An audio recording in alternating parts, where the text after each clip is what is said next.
Crawford. They're calling this rematch between Conor McGregor and Nate Diaz bad blood here at the T-Mobile Arena, but it could be good money. McGregor and Diaz this week got into a bottle-throwing brawl at a press conference. A child may have been hit.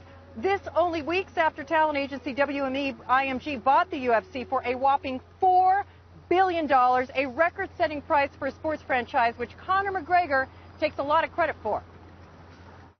$4 billion is a big sale, you know. If 2015, it is me bringing all these numbers, breaking all these records, and then early 2016, it's sold for $4 billion.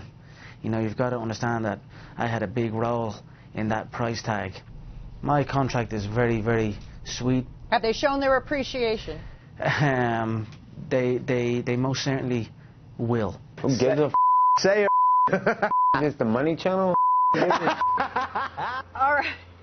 In an epic meltdown of an interview last March between the two fighters and me before Diaz's stunning defeat of the Irishman, McGregor revealed then he was going to breeze past $10 million in that fight. When I asked Diaz, he said, "What is this, the Money Channel?" So this week, McGregor says he's going to make even more money, even though he lost last time. As for Diaz? How much are you going to make this fight? This ain't the Money Channel, you know what I'm saying? All right, he says he's not making as much as he deserves. And later, another issue for the new owners of the UFC, there's a move to unionize the fighters. We'll have that. Guys, as one fighter told me, quote, "I want insurance and a 401k," and another said, "I'd like dental." Back to you.